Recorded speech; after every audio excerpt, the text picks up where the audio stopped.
Welcome to রান্নাবান্না special. রান্নাবান্না স্পেশালে আপনাদের সবাইকে স্বাগত। আজ আমি আপনাদের সঙ্গে আবারও একটা স্ন্যাক্সের রেসিপি নিয়ে হাজির হয়েছি। সন্ধ্যাবেলার জলখাবারে আপনারা কিন্তু অনায়াসে এটা বানিয়ে খেতে পারেন। দারুণ লাগে চা বা কফির সঙ্গে বা মুড়ির সঙ্গেও আপনারা এটাকে পরিবেশন করতে পারেন। তাছাড়া গরম গরম ভাতের সঙ্গেও কিন্তু খুবই ভালো লাগে, ডাল ভাতের সঙ্গে। আমার আজকের এই রেসিপিটার নাম হলো বাঁধাকপির পাকোড়া। তাহলে চলুন আজকে দেখে নিই এই বাঁধাকপির পাকোড়া বানাতে কি কি উপকরণ লাগছে। স্টেপ বাই স্টেপ সম্পূর্ণ ভিডিওটা আমি আপনাদের সঙ্গে শেয়ার করছি। পাকোড়া বানানোর জন্য যে যে উপকরণগুলো লাগছে, এখানে বাঁধাকপি নিয়েছি আমি, এইভাবে কেটে নিয়েছি দেখুন সরু সরু করে। এছাড়া লাগছে পেঁয়াজ কুচি, বেসন লাগছে পরিমাণ মতন। এখানে আমি চালের গুঁড়ো, এখানে আমি গোবিন্দভোগ চালকে এইভাবে পেস্ট করে বেটে নিয়েছি। 2 ঘন্টা আমি ভিজিয়ে নিয়েছিলাম, তারপরে মিক্সিতে খুব ভালো করে পেস্ট করে নিয়েছি। এখানে আছে আদা আর রসুন একসঙ্গে আমি বেটে নিয়েছি 1 টিস্পুন করে। হলুদ লাগবে সামান্য, লবণ লাগবে স্বাদ অনুযায়ী, আর লাগছে রেড চিলি পাউডার আর কাঁচা লঙ্কা কুচি। এখানে আমি সাদা তেল নিয়েছি, সাদা তেলে আমি সম্পূর্ণ রান্নাটা করব। এই কয়েকটা উপকরণ দিয়েই আমি আজকে আপনাদের সঙ্গে শেয়ার করছি বাঁধাকপির পাকোড়া। আমি পাকোড়া বানানোর একদম প্রথম স্টেপে চলে এসেছি। এখানে নিয়েছি বাঁধাকপি। বাঁধাকপির মধ্যে আমি দিয়ে দিলাম 1 কাপ পেঁয়াজ কুচি দিয়ে দিলাম, আর কাঁচা লঙ্কাটা দিয়ে দিলাম এখানে আমি 2 টেবিল স্পুন। আর এখানে আমি দিয়ে দেবো লবণ স্বাদ অনুযায়ী, লবণ, কাঁচা লঙ্কা আর এখানে পেঁয়াজ আমি একসঙ্গে খুব ভালো করে মিক্সড করে নিয়ে একটু চটকে নেবো। এতে কি হবে, বাঁধাকপি আর পেঁয়াজ থেকে যে জলটা আসবে একটু মিহি হয়ে যাবে, অনেকটাই কমে যাবে। এর জন্য এটাকে আমি একটু চটকে নেবো। তো এটাকে আমি চটকে নিয়ে আপনাদেরকে দেখাচ্ছি। দেখুন বাঁধাকপি, পেঁয়াজ আর কাঁচা লঙ্কা লবণ দিয়ে আমি একসঙ্গে জাস্ট একটু চটকে নিলাম। এটা কিন্তু অনেকটাই কমে এসছে। এবার আমি এর মধ্যে সমস্ত শুকনো উপকরণগুলো দিয়ে দেবো। এখানে আমি প্রথমেই দিয়ে দিচ্ছি বেসন। এখানে আমি 1.5 কাপ মতন বেসন দিয়ে দিলাম।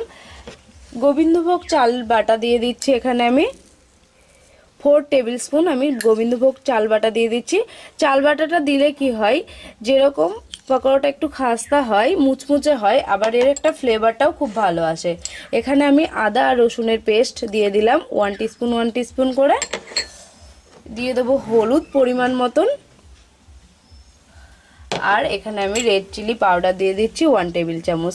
রেড চিলিটা বা লঙ্কাটা আপনারা আপনাদের হিসাব অনুযায়ী বা টেস্ট অনুযায়ী দেবেন। এই সমস্ত শুকনো উপকরণগুলো দিয়ে এবার আমি এটাকে মিক্সড করে নিচ্ছি। খুব ভালো করে এটাকে মিক্সড করে নিতে হবে। আমি মিক্সড করে নিচ্ছি, যদি জল লাগে তাহলে দেবো। আমার আশা করি এতে কোনো জলের প্রয়োজন নেই। বাঁধাকপি পেঁয়াজ থেকে যে জলটা বেরোবে তাতেই কিন্তু এই ব্যাটারটা সম্পূর্ণভাবে হয়ে যাবে। এবার এটাকে খুব ভালো করে 5 থেকে 6 মিনিট আমি মিক্সড করে নিচ্ছি বা ব্যাটারটা তৈরি করে নিচ্ছি। দেখুন পকোড়ার ব্যাটারটা সম্পূর্ণ তৈরি হয়ে গেছে। আমি কিন্তু এটাতে কোনো এক্সট্রা জল ইউজ করিনি। বাঁধাকপি আর পেঁয়াজ থেকে যে জলটা বেরিয়েছে তাতেই কিন্তু পকোড়াটা মাখা হয়ে গেছে বা ব্যাটারটা তৈরি হয়ে গেছে। এবার আমরা এটাকে ডিপ ফ্রাই করে ভেজে নেবো সাদা তেল বা রিফাইন্ড অয়েলে। আমি পকোড়াগুলোকে ভেজে নেবো। এর জন্য ওভেনে একটা কড়াই বসিয়ে এর মধ্যে আমি বেশ খানিকটা রিফাইন্ড অয়েল দিয়ে দিয়েছি। রিফাইন্ড অয়েলটা গরম হতেই আমি এর মধ্যে একটা একটা করে পকোড়া ছেড়ে দিচ্ছি। বাঁধাকপির এই ব্যাটারটা থেকে চামচের সাহায্যে কিন্তু আমি পাকোড়াগুলোকে ছেড়ে দিচ্ছি। আপনারা চাইলে কিন্তু হাতের দিয়েও বা হাতের সাহায্যেও এটাকে ছেড়ে দিতে পারেন।